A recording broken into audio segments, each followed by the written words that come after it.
Hello and welcome to the Deviant's Tour Ann Arbor edition. It is my honor to be here this evening with the one and only Sarah Schulman and some wonderful co-hosts. But before we begin and get into official introductions, I would be remiss not to acknowledge the pain that our nation is feeling amidst the loss of Black lives at the hands of our nation's law enforcement. To any Black folks who may be watching, your lives matter. To my predominantly white fans, we must do better. I have posted a link in our Crowdcast description for those who are looking to make a difference for our friends who identify as QTPOC. In the meantime, please join me in a moment of silence to honor the lives of Tony McDade, Breonna Taylor, George Floyd, Ahmaud Arbery, and too many others.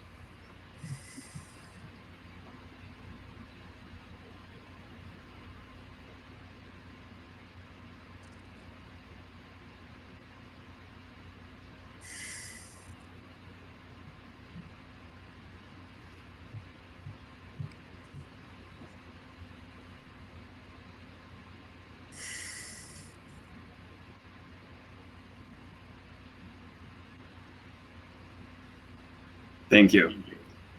And now I am excited to introduce Joe Shosh. Am I saying it correctly? Shock, close. Shock. Oh, well, Joe Shock from Ann Arbor Pride. I was like, I think I know it.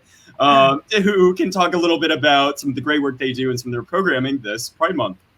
Thanks, Eric. Really appreciate it. Hi, everyone. My name is Joe Shock. I am the director of Ann Arbor Pride, and I also sit on the board of the Gym Toy Community Center in Ann Arbor. We are so thrilled to be co-sponsoring this with Literati, and we're looking forward to continuing to serve our community during this really difficult time. For those of you who are familiar with Ann Arbor Pride, it is in August and will stay in August. And we are moving to a virtual platform. What you can expect is the same kind of fun community and camaraderie that we have in our physical environment. So we will still have our main stage with a wide variety of entertainers, drag, poetry, burlesque, all sorts of fun stuff, yoga as well. We'll also have our kids zone back with our famous drag queen story time, some arts and crafts, and some messages of love and care. And of course, we couldn't do it without our wonderful sponsors. So we look forward to connecting with you all on August 1st. And for more information, please feel free to visit AnnArborPride.com. Thank you so much. And now from Literati, as you know, everyone, all of these events are in support of independent bookstores. So we're so thrilled to be partnering with y'all. So John, please talk to us about Literati. Sure. Thanks, Eric. Hi, everybody. I'm John. I'm the event director at Literati Bookstore. We're really pleased to bring this event to you tonight. These virtual events are really kind of an immense silver lining in a really weird time for our community, because having an event with Sarah Schulman and Eric Cervini, I don't know if it would have been able to happen with travel schedules and everything else. So we're really pleased to be able to provide these opportunities while we're all staying safe. We're super thrilled to be partnering with our neighbors, Ann Arbor Pride. And you can buy the book with the buy button. There's a buy button right down there. It'll send you right to our bookstore's website. You can purchase The Deviant's War. While you're there, you can also purchase some other books. Select titles are now available for curbside pickup if you are tuning in from Ann Arbor. I'll also be coming back on at the end of the event to moderate Q&A. You can feel free to ask questions to both Eric and Sarah. The chat function is disabled, but there's a Q&A function down here. You can write your questions in there. And I'll be coming up to say hello. So yeah, please feel free to purchase books. Please do buy Eric's book at literatibookstore.com. And we also suggest, if you'd like to sustain our ongoing fundraising that makes these events possible, you can also do that at literatibookstore.com. There's a donate button, but we just thank you for being in attendance and supporting these authors and supporting the Ann Arbor community. So without further ado, I'll do what I normally do, where I'm standing at the lectern at Literati and introduce our guest tonight. Eric Cervini is an award-winning historian of LGBTQ+ culture and politics. He graduated summa cum laude from Harvard College and received his PhD in history from the University of Cambridge, where he was a Gates Scholar. The Deviant's War is his first book. And Sarah Schulman is a novelist, playwright, screenwriter, nonfiction writer, and AIDS historian. Her 20th book, Let the Record Show, A Political History of ACT UP, will be published by Farrar, Straus & Grow in May of 2021. Please welcome them both to your screens. Great, thank Thank you you so much. This is a great time. Yeah. This is a great time to talk about how movements get born and how they progress. And I have a lot of questions for you, but I just want to ask you a personal question first. What made you decide to do gay history and why gay movement history? Ooh, it's a good question. Well, I didn't start my academic career wanting to be a historian. I started undergrad thinking I was going to go to law school and maybe get involved in politics or something. And it wasn't until I watched the film Milk, as I think I must have been 18 or 19, that I realized, how did I not know this story earlier, right? How did I not learn about Harvey Milk and this very important figure as a high school student who was very interested in American history? I'd taken several classes on it. And even in my first years at Harvard, had no idea of his name. And so then that realization that, well, how did I not know his name? Then the next step was, well, what other names do I not know? And as you know, so much of writing history is excavating what sort of knowledge has not yet been introduced to the academia or to the public yet.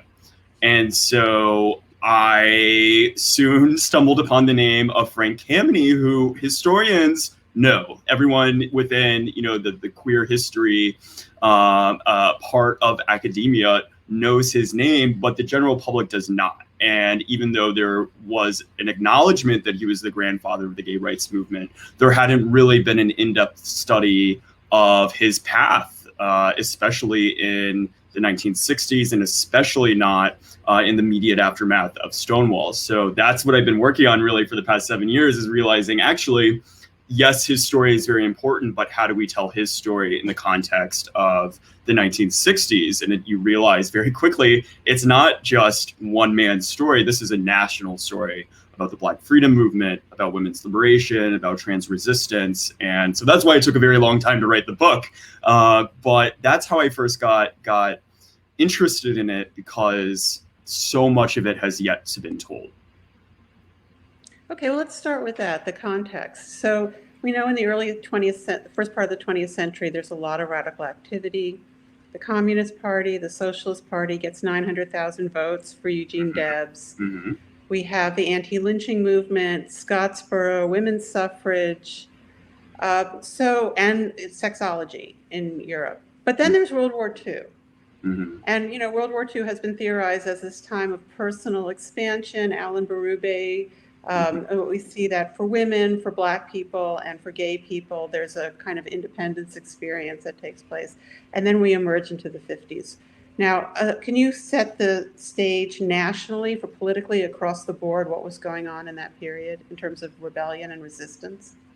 Well, two sides to that story. First, you have to tell, as you said, of, post-World War II America was a scary time because, starting in 49 and 50, you have this new threat within of the communist menace, right? The Red Scare. And even though that was a political tool, and there have been some great works, David Johnson did his phenomenal work showing how tying homosexuality to the Red Scare, right, the Lavender Scare, was a very convenient political tool, especially for Republicans in 1950, who were faced with the realities of McCarthy's numbers of these security risks within the government were not very reliable. They were very dubious, non-existent numbers to begin with. But once you start saying that homosexuals or sexual deviants are equally dangerous to national security, then you start to see, this actually, it's much easier to find people who are arrested for homosexual activity in public restrooms or in gay bars. That's much easier to prove than someone's ideology. So what started as a very convenient political tool for delegitimizing the Truman administration grew into this really, especially after Eisenhower came into power, a much more routinized apparatus of surveillance and persecution. And you mentioned resistance. That is what provoked some of the very first iterations of gay pride, whether it was Harry Hay on the West Coast here in Los Angeles, or more prominent in my book is Frank Kameny, because they were the victim of these gay purges or the Lavender Scare. And because they were faced with this rationale of the government telling them that they were inherently immoral and inherently secretive and inherently subject to blackmail and a security risk, he, as an astrophysicist who was working for the Defense Department, said that A, that's illogical, and B, I'm going to prove that's illogical by making my own arbitrary argument, which is that to be gay is not inherently immoral, it's inherently morally good. And so that's what I argue is one of the very first iterations of what we now celebrate each and every June. Well, this dynamic of repression and resistance, we know that individuals and systems act on and transform each other, right? Mm-hmm. And so there are these expressions of resistance in the 50s. I mean, the Montgomery bus boycott is 1955. There's enormous counterculture going on, abstract painting, right? So where does Frank Kameny fit in that sphere of influence? Absolutely. Well, I think you cannot tell his story without also telling the story of the 60s, and specifically without telling the story of the Black Freedom Movement. And I'm so glad you brought up Montgomery, because I think so many people look at especially queer history and especially, queer activism in a vacuum, which is unfortunate, because if you're only looking at these individuals and these trends within a isolated minority group that was overwhelmingly white, then you're missing a large part of the story, which is how and when and why they were drawing and borrowing from these other movements. So, one thing that a lot of people, especially younger generations, don't know about Montgomery, for example, is that Rosa Parks was not just a victim of persecution. She was consciously chosen by the organizers, including King, because of her status as a very morally sound figure within the community. They actually rejected another potential victim because I believe she had been, she was pregnant. And so, out of marriage. Exactly. Yeah, exactly. So, we need to give them the credit of saying, well, the Black Freedom Movement recognized the power of respectability, of reclaiming morality for themselves. And that is something that Frank Kameny did just a few years later, the year after Greensboro, after the sit-ins, when on a very visual level, you see, the students dressed very, very properly, sitting very peacefully at the counters at Woolworths, while it's the white racists who are very, very just unequivocally morally corrupt, pouring ketchup and Pepsi on these students. And there's no way to argue with that, especially I think it is in a way performance art, because you are quite literally provoking an image that can then be transmitted across the world. And I think that's something that Kameny saw. And when he was deciding how to react to these claims by the government that he was immoral, he said, well, I'm going to prove that doesn't make any sense. That's completely arbitrary. So you think his emphasis on masculine clothes for the men and having lesbians wear dresses was influenced somewhat by the Black movement? Oh, absolutely. There have been great studies done on Black activism, especially in the South, where organizers would tell those who were marching, whether it was the children or people at the churches congregating before a march, dress as if you are going to church, verbatim. That is what they were told. And it was a very, very conscious strategy of, we don't want to look like the anti-war folks, right? We don't want to be, and then you have the same conversations within the homophile movement or the pre-Stonewall gay rights movement, where they say, we don't want to be affiliated in any way with the dirty rabble-rousers who are marching and causing trouble and smoking pot outside the White House. We want to be, in Frank's words, we want to be employed, so we damn well better look employable. And what I try to get at in the book is some of the unintended consequences of that, where he was essentially sacrificing individuality, but also inclusion. And I think that was something that he ended up having to cope with and fix and adapt, I think, a bit too late. But that is what was the big intervention of Stonewall. Now, can you set up for people, what was the difference between sexology and the homophile movement? Well, sexology was, as you said, a new field that was really contained more within academia. It was more a new study of human sexuality. And of course, one study that influenced not just Frank, but a large number of activists was the Kinsey Report, because it gave, despite his somewhat shaky methodology, it gave proof that there was a minority group that existed within America, a very large, vibrant one. Kameny used his own translations to make it, to claim that it was about 10% were homosexuals. So it gave them the numbers to say, wait a second, if we organize and convince these people who are engaging this activity, in homosexual activity, who may not consider themselves to be part of a minority group, if we convince them, just like the Marxists convinced workers that they were part of an oppressed minority that they didn't recognize, then maybe we can actually wield political power. And so that's something that you see Harry Hay referencing the Kinsey Report, and you certainly see Frank Kameny referencing it.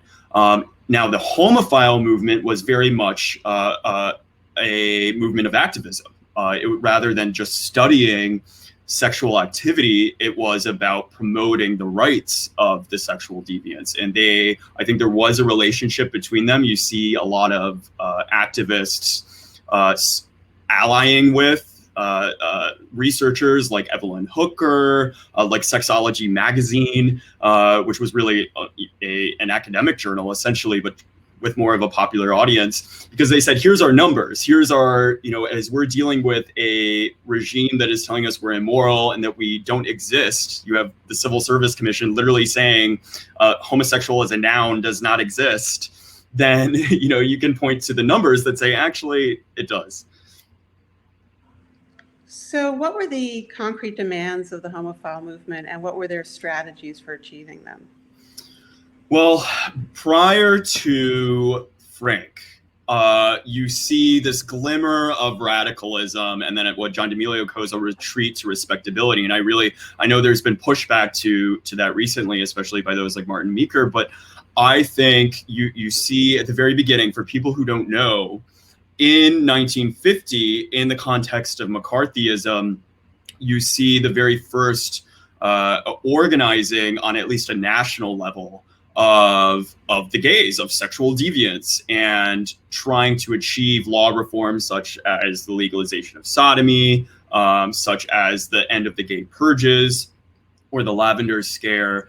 But because so many of them came from the Communist Party, literally, they were members and quite involved in it, or they were fellow travelers, the early activists initiated their own purges of the communists, of those who would threaten their own political progress. So after 53, really, you see that retreat to respectability, where it becomes more of a matter of, let's assimilate, let's prove to the world that we are good, moral, upstanding citizens. And that really is the case all the way up until Frank Kameny in 1961, when he and a few other allies like Randy Wicker, Lily Vincennes, Barbara Giddings, of course, who say, wait a second, the goal should not be just fitting in and convincing other people that we're good people. We need to be lobbying. We need to be picketing. We need to be demanding change. So it becomes much more militant. And for Frank, as someone who was a victim of the gay purges, he was kicked out of the government in his job, never allowed to work in the field of astronomy again, because all those jobs required a security clearance. His number one goal was really ending the gay purges, and really continued fighting all the way until the repeal of Don't Ask, Don't Tell, because that was really just a continuation of the exact same phenomenon. And so, of course, there were different priorities, especially lesbian groups who said, well, you know, we have our own unique problems that aren't as related to men getting caught in public restrooms and fighting for the end of sodomy laws or vagrancy laws or indecent conduct. And so you see in the book a lot of these conversations about what those priorities should be. And ultimately, I think you see that it needs to be intersectional. There needs to be a conversation about how do we prioritize the most marginalized members, not just those who actually manage to get a job, but those who are homeless or who don't have these federal jobs to begin with. Or undocumented now. Truly. So I had asked you to prepare a section to read from your book, and since, you know, the gay movement from initially was a movement in struggle against the police, I think you have a section to share with us. Yes. That's relevant to that. Yes. Absolutely, and I'm going to read from my Stonewall section just because I've been looking for a good opportunity to read from it, especially given the current history that we're living through.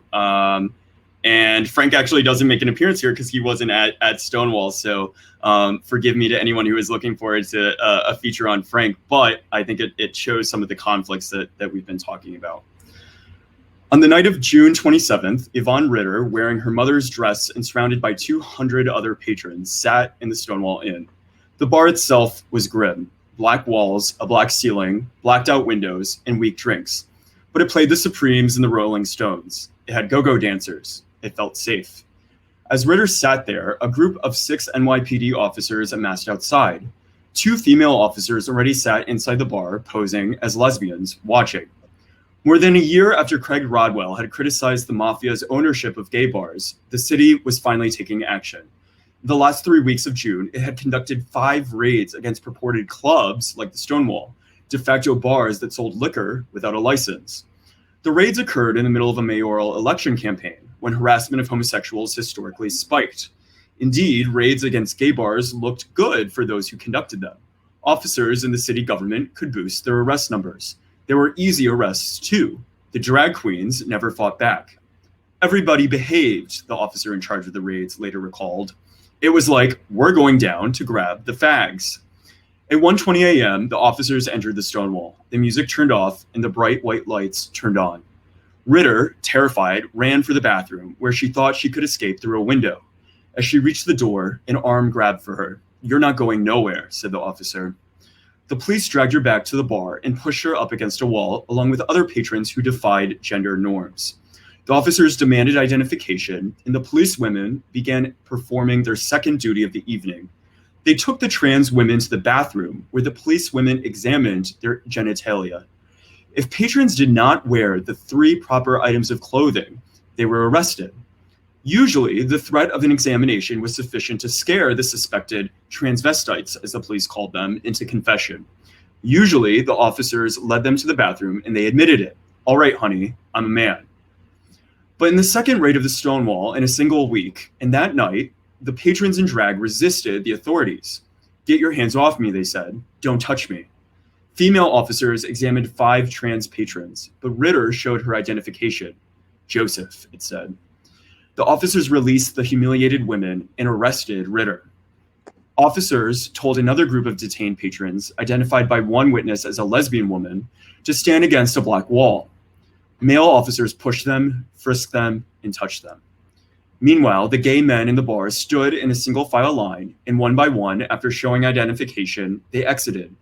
As they waited outside for their friends to emerge, they sometimes struck a pose, eliciting applause, and the crowd swelled in size. They called their friends from payphones. The atmosphere grew festive. The patrons arrested for improper dress then arrived. A police officer shoved one of them, and she hit him back with her purse. He hit her with his club. A village voice reporter heard boos and catcalls. Someone suggested they tip over the police wagon. An officer led Ritter to the police van full of patrons in female clothing. When the officer returned to retrieve another one, Ritter slipped out. The officer saw her and begged for her to stop. "Please, it's my birthday. I'm 18, she begged. Ritter was sobbing, her makeup running. The officers, surrounded by hundreds of increasingly angry patrons, looked the other way. Ritter ran for the anonymity of the crowd, now numbering 400, and the van drove away. Officers then brought another patron, whom they identified as a woman, wearing cropped hair, male clothes, and handcuffs. One witness noticed a black leather suit. Another described the apparel as, quote, fancy go-to bar drag for a butch dyke. She put up a struggle, reported the voice. A dyke, wrote one witness, lost her mind on the streets of the West Village, kicking, cursing, screaming, and fighting. Twice, this patron escaped from the police car before getting caught. After the second time, an officer grabbed and violently threw the patron into the car. A voice, a witness recalled it sounded female, shouted, "Why don't you guys do something?" It was at that moment, reported the voice, that the scene became explosive. Limp wrists were forgotten. Beer cans and bottles were heaved at the windows, and a rain of coins descended on the cops. With cries of police brutality, pigs, and faggot cops, the insurrection began. The officers retreated backward and bolted the door of the bar. The mob used an uprooted parking meter as a battering ram. The door swung open, and an officer was hit by a flying object. The police grabbed a man from the crowd, dragged him into the bar, and beat him mercilessly. A voice reporter was trapped inside the bar with the officers.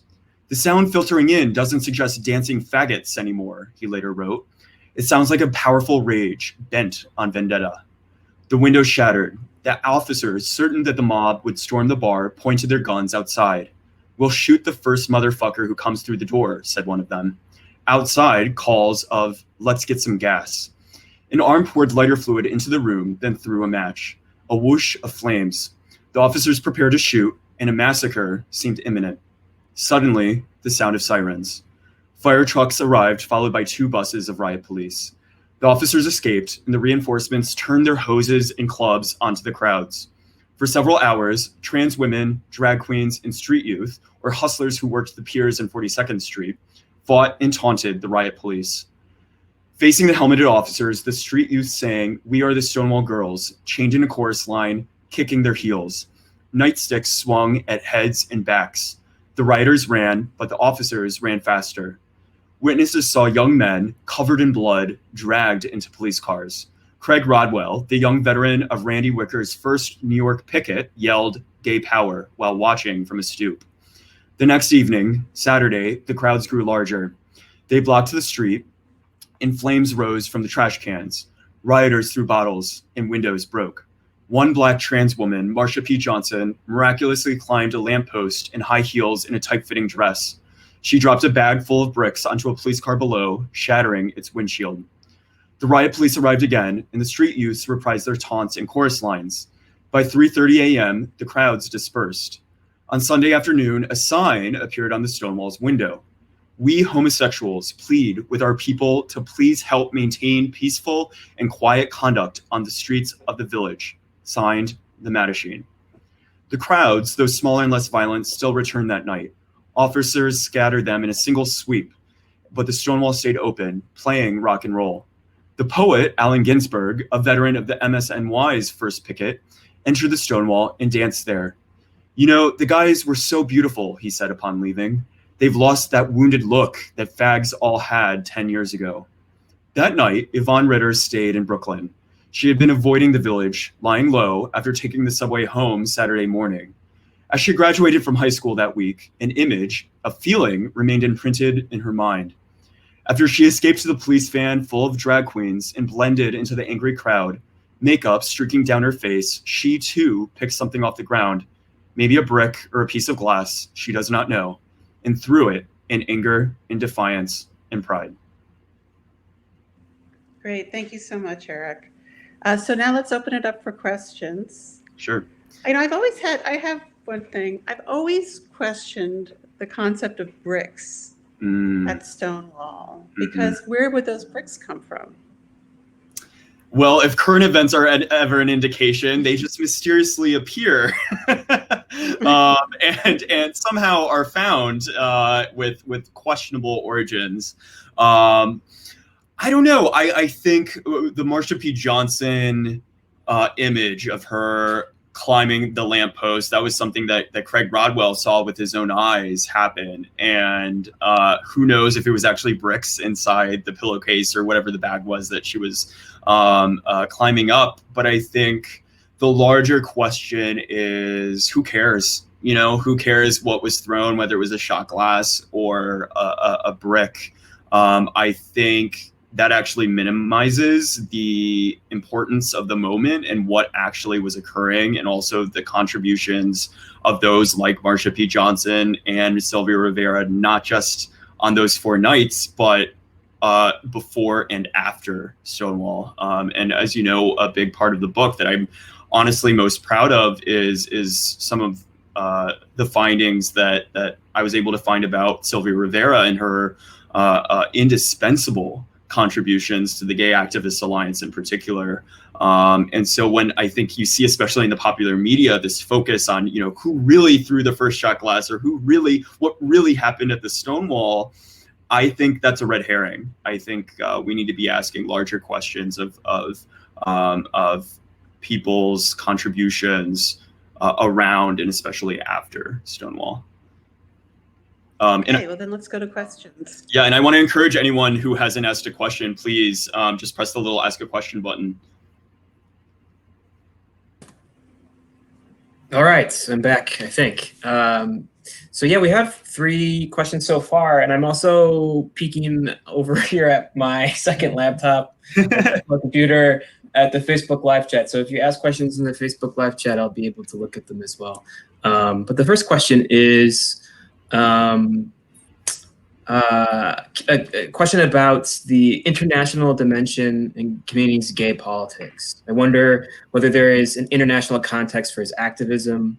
Across the globe, there were upsurges in state-induced repression of gay men and other sexual minorities in the 50s and 60s, maybe an effect of a newly strong and powerful state in the wake of World War II.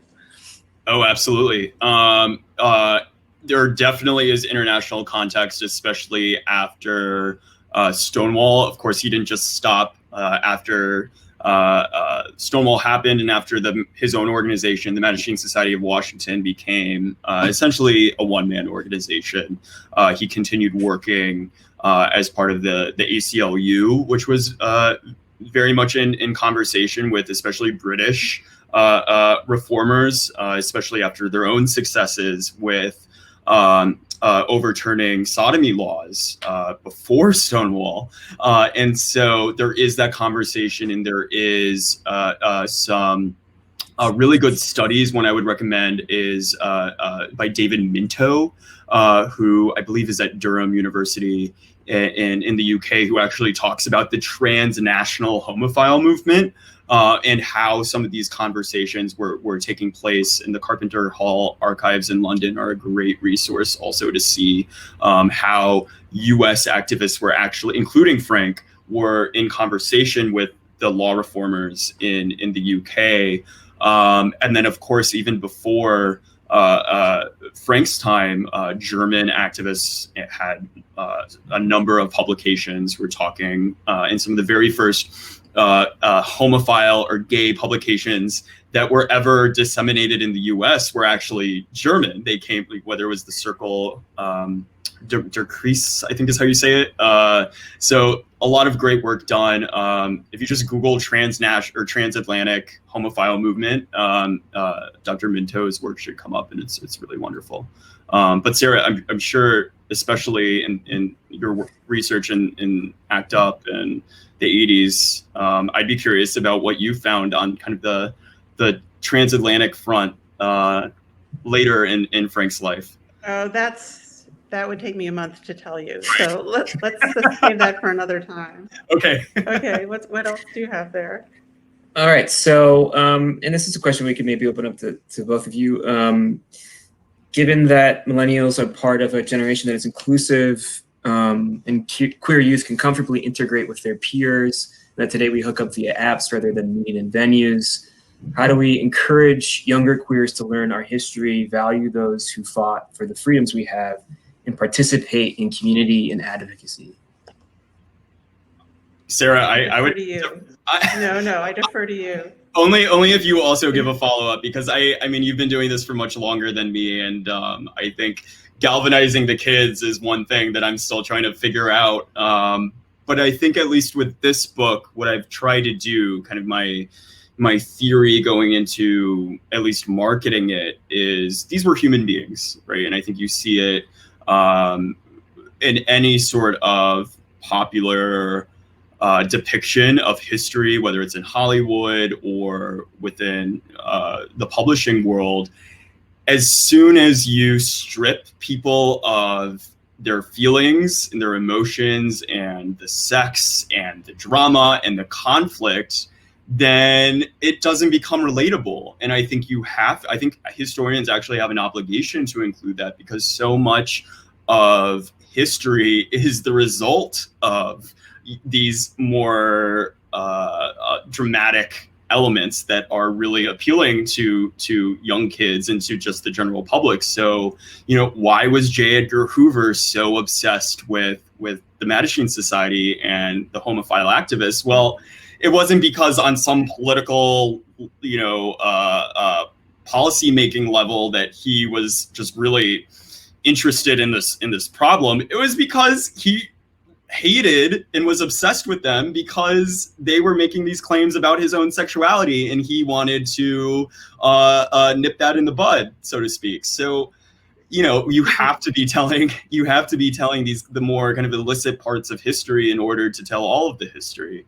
And so, I don't know. I think that's what I would encourage, other historians who have done the hard work and done all the research, is maybe make a version of what you're publishing that is kind of like the unfiltered, uncensored, unacademic lingo, whether it's in the New York Times or Vice, because kids should be knowing all of the history. Well, when Jim Hubbard and I started the ACT UP Oral History Project in 2001, and I want to invite people to come to our website. It's actuporalhistory.org. We interviewed 188 surviving members of ACT UP over 18 years, and we've had 14 million hits on our site. Wow. But when we started that project, we started to ask ourselves, why is 20th century US history not have an AIDS component? It doesn't make any sense. Mm-hmm. In high school and also in intro US history. So we went to the American something of historians. I'm not an academic, and neither is Jim. I'm a professor, but I teach creative writing. And so we had this big presentation about you can integrate this material into your 20th century, and the only people who showed up were queer. So there was a real resistance.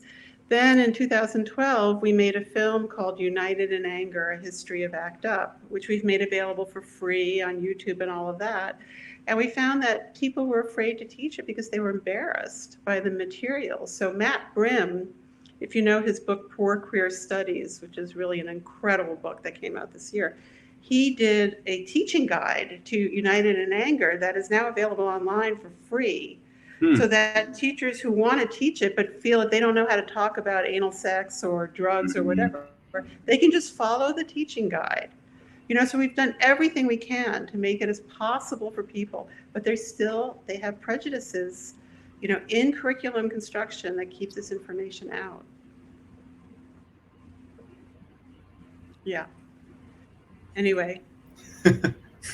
What's next on the list there? Okay, so next is I too am a history major, but I ended up going to law school. Yay, history.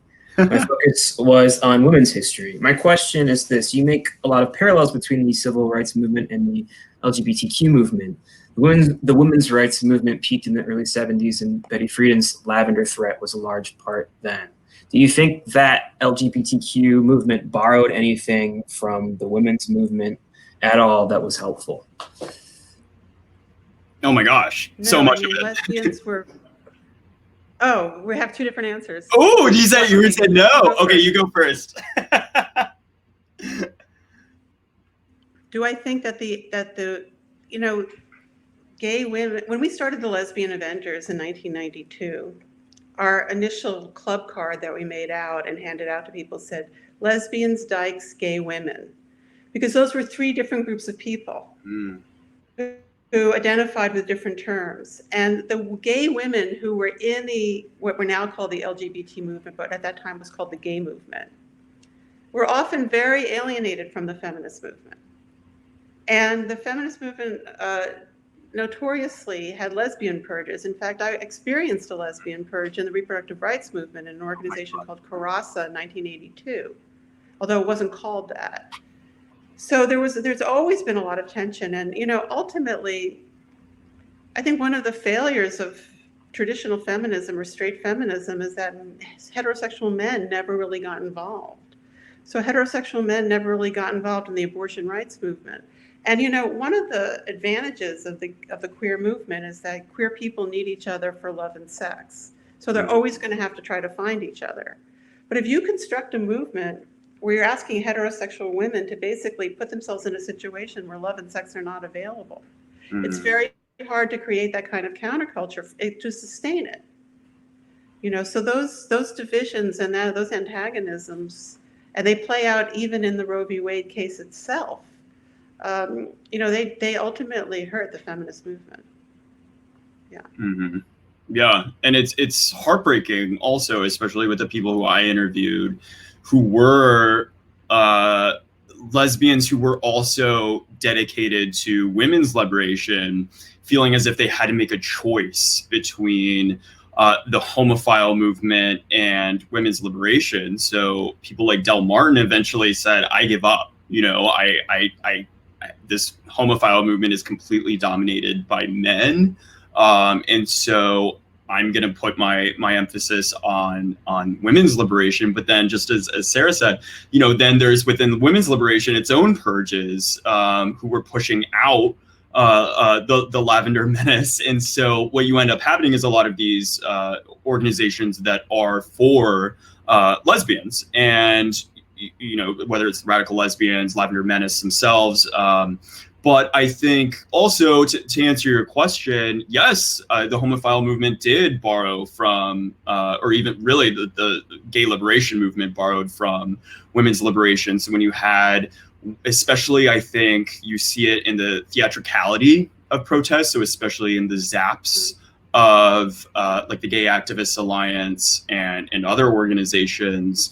So you had women burning their bras at the Miss America pageant because that was a very powerful visual demonstration. And you see very similar things with a focus. You see it, of course, with ACT UP, of the focus on creating this visual spectacle in order to make a political point. And I think that was borrowed from women's liberation, and the real shame of it all is that there, if anyone's seen Mrs. America, right, like Betty Friedan was really not the best friend to lesbians, like really was not antagonistic. And then you have the Lavender Menace utilizing those same exact tactics of spectacle, right, when they were wearing the Lavender Menace shirts and took over a feminist convention in 1970. So it's very interesting that, yes, they did borrow from the women's liberation movement, but then they used those same tactics against it when they were being excluded from it. So it's a complicated... Well, I want to shout out to two really important historians of the early lesbian movement. One is Marcia Gallo, who wrote that incredible history of Daughters of Bilitis that is underread and really should be in those classes that we're talking about. And the second is Nan Alamia Boyd, who did a history of gay San Francisco with a very important interview with Phyllis Lyons. So that work, it was done, it just never got the play that it really deserved. I wanted to say something about Craig Rodwell, who I knew, of course. Oh, really? And, when he opened, I just want to say, I don't think he's totally reliable as a source, just to say that. But anyway, okay, but when he opened the Oscar Wilde Memorial Bookstore on Christopher Street, I went there when I was in high school. And this was before the gay and lesbian book boom. And you were mentioning radical lesbians before. The men's books would be books like Cycle Suck and stuff like that, like porn books, basically, novels, erotic novels. And the women's shelf would be these Xeroxed or dittoed, I guess, before Xerox, leaflets by groups like the Radical Lesbians that were stapled, that you could buy, because lesbian literature, there was very little of it available. Anyway, he died, because he was a Christian Scientist. And so when he had stomach cancer, he didn't treat it. Yeah, right. Craig. But I remember him very well. Anything else on the list there? Yeah, we've got, I think, two more questions I think we can get to, or three more. Or is it two more? The next question is, your comments on respectability and assimilation evoked current trends of transphobia within the LGBT portion of the community, and even discrimination against gender nonconforming people among the binary trans community. Could you speak about this impulse to throw others under the proverbial bus in order to gain social credibility throughout the history of queer activism up to the present? It's everywhere, right? I mean, it is just the one, I think probably one of the most heartbreaking parts of all of studying this social movement is this fallacy that there is a way to make sexual deviants or queers more palatable, to make the rights of some of them more palatable to the majority or to the oppressor by, as you said, throwing the most marginalized members of the community under the bus. And the book, The Deviant's War, talks about one of the first instances where I found that happening first with Frank and his dress code, which I think was really unfortunate and exclusionary, even though maybe it was unintentional, but then you have the much more explicit, intentional instances of it occurring where Sylvia Rivera, because of her, the Gay Activist Alliance becomes an incorporated organization in the state of New York, because she is the first one to get arrested for their city council petition in 1970. She finds the attorney that then becomes the GAA's attorney and legitimizes the entire organization. That organization and its legal action committee then becomes Lambda Legal, which 20 years later becomes the first to join the marriage fight in Hawaii in 93.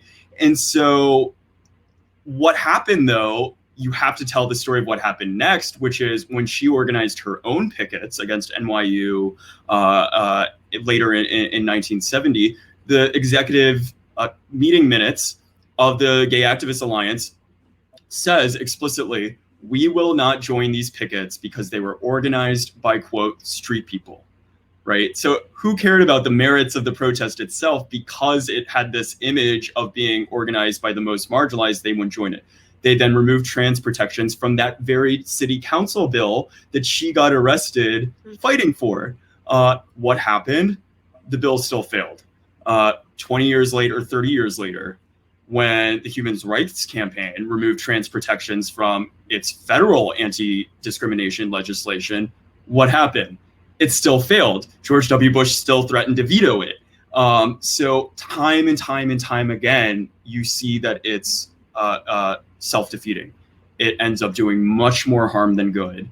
And you actually see that it's the instances when activists are the most inclusive and put its most marginalized members up top, leading the decisions, leading the protests. That is when real change is made. And the biggest proof is Stonewall. That's why I read it, because for once, who was leading the charge at Stonewall, regardless of kind of the shaky eyewitnesses, it was without a doubt the homeless, trans kids and sex workers who were leading the fight. And for once, everyone in the entire movement, or who weren't in the movement, who said, I don't want to be a part of that suit wearing, professional queens. What did they call Miss Madish? They called Randy Wicker Miss Madishine in all the gay bars in New York, because he would show up wearing his, preppy attire and try to convince them to join. And I said, no way, why would I join that? It's not for me. And then after Stonewall, that's when everyone realizes, hey, this is much bigger than just Frank Kameny and Randy Wicker marching around in suits. Great, thank you. And then there's a question for Sarah. As a native New Yorker who was pretty young at the time of Stonewall, what are your memories of those events? Were they on your radar? I was born in 1958, so I was a good child at Stonewall. But I do, I was born on East 10th Street, though, so quite close to there. And I do remember as a child, there was an incident where there was two things. An Argentinian, I think, gay man was arrested at a bar and was brought into a police station that was 2 blocks from my house. And he jumped out the window and was impaled on the gate. The snake pit. Yeah, and I remember that happening. And then there was a famous bakery called Sutter's where my father used to go to buy rolls, and it was across the street from the Women's House of Detention. And so, this is before gentrification, so there was a huge women's prison right in the middle of the village. And when we would go to buy these rolls, women would be screaming out the window of the prison, and people would be standing on the street yelling up at them. And I never knew really what it was. It was just part of my childhood landscape. Later, when I read Joan Nessel's work, I found out that it was sex workers and women who'd been arrested in lesbian bar raids on the previous Saturday night. Oh, wow. Who were yelling up and down to their pimps or to their girlfriends or whatever out the window. And that's the prison where Valerie Solarnis was, where Angela Davis was. I mean, it was, and when they gentrified the village, they had to get rid of it, right? So they moved it to Bedford Hills. Wow. A fun fact about that. Sorry, a fun fact about that raid. The snake pit raid. Let me just say that Hugh Ryan is writing a history of the Women's House of Detention that I'm sure will be amazing. Ooh, he's wonderful. And that raid you mentioned where I think his name was Diego Canales or something like that. Okay. Yeah, where he got impaled because of that raid. That is what first initiated the Gay Activist Alliance's legal committee. And they were going to sue the NYPD because of that raid and because of all these men taken without attorneys and held at the police station. And they formed the very first iteration of the legal committee of the Gay Activist Alliance in response to that raid. But they couldn't find any attorneys to actually join and file the lawsuit and kind of take charge. So it became defunct. They basically retired it.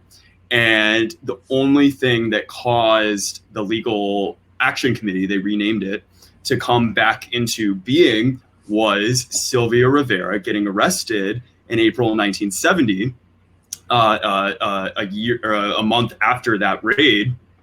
And then that's when she found really the first attorney who was willing to represent, and I believe he was straight, to represent the Gay Activist Alliance. And then finally, the Gay Activist Alliance has a legal committee. So it's so interesting how, police oppression and, the most marginalized, again, kind of taking up arms for the more privileged part of a community.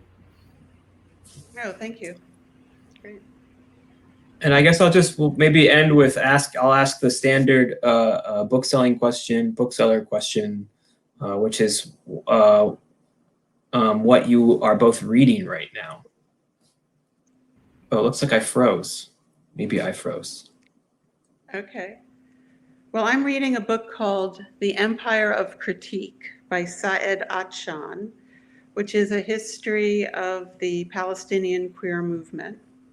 And it's quite a fascinating book. It's an intense book, and I recommend that. That's from Stanford University Press. And also a book I mentioned earlier, Matt Brim's Poor Queer Studies from Duke. It's a fantastic book. It's about facing elitism in the university and the role of queer studies in that structure. Thank you, Sarah. It looks like we might have lost Eric. I might give him a second to see if he can reconnect. It looks like he was maybe experiencing some internet issues. And so we'll see if he comes back on, although my crowdcast acumen. What are you reading? I'm reading, well, I have been in a long struggle with Frank Herbert's Dune for most of quarantine, which I wanted to revisit for a variety of truly selfish, escapist reasons. But I, in light of everything that's going on, have sort of been, like many people, revisiting and reassembling some reading lists that fell by the wayside. I'm